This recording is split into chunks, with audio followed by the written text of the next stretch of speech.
So, this is my next update on preparing the house for the move.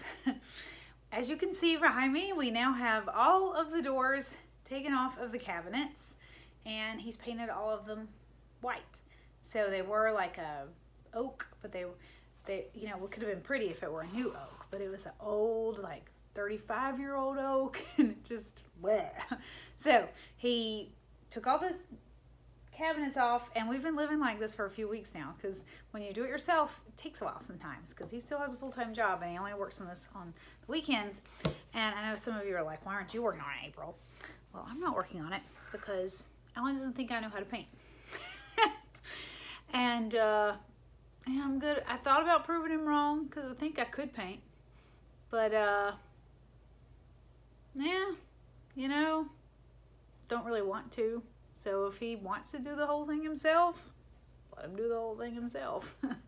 Meanwhile, I'm the one who goes through all of our stuff and like cleans out all of our stuff. And so I'll show you, this is what he's doing. And it's gonna take him probably a couple more weeks to finish those doors and get them back on there. At least a couple more weeks, maybe another month or two. We're hoping to have the house up for sale by May 1st. We'll see what happens.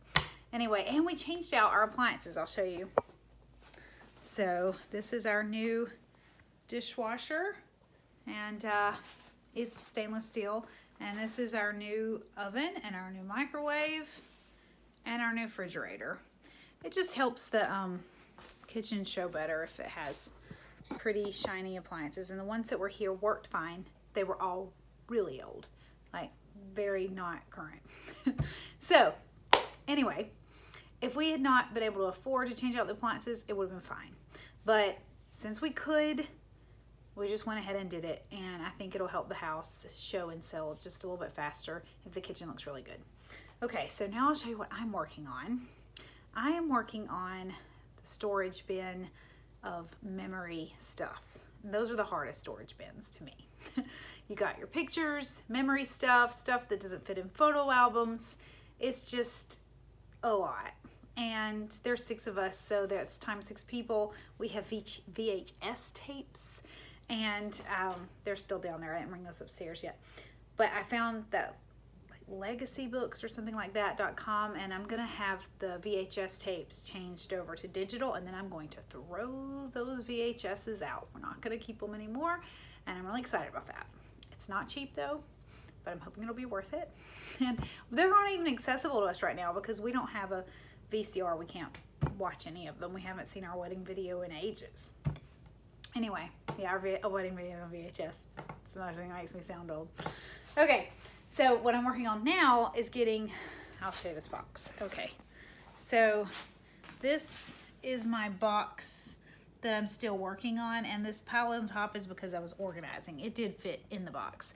And I did have 3 boxes of memory stuff, and I'm down to 2 boxes of memory stuff. So that's progress, because I took the box that was all Iraq letters to Alan in Iraq, and I hole punched them and put them in a binder. So I think that's the last of my boxes of letters. I now think I officially have all of letters in binders, which is just a lot more accessible way to keep them than in a storage bin in a basement.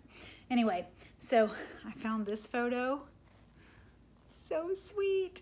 Anyway, so I'm doing photo albums, and this is one, for example, I've done, because a lot of what was in these boxes were pictures that were too big to stick in a traditional 4x6 photo album, which is what I usually find at the drugstore or Walmart.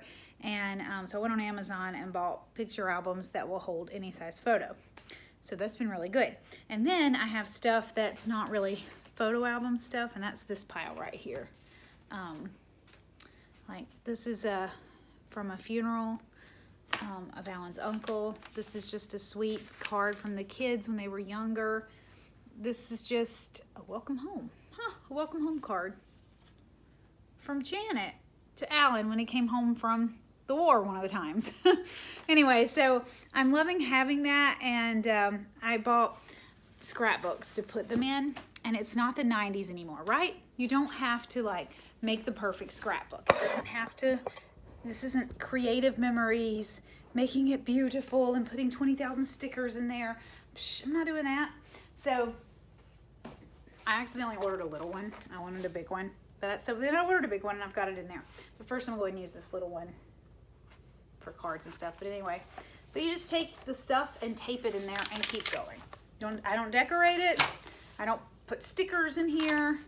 I don't have time for that. I just put the stuff I want to save in here, and then it's all together, and that way it's not in a bin in my basement.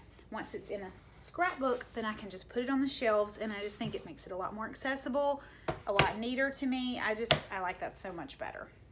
I feel like once something goes into a storage room in my basement, it's pretty much lost to me anyway. I mean, if I want to go find it, I'm not going to be able to put my hands on it.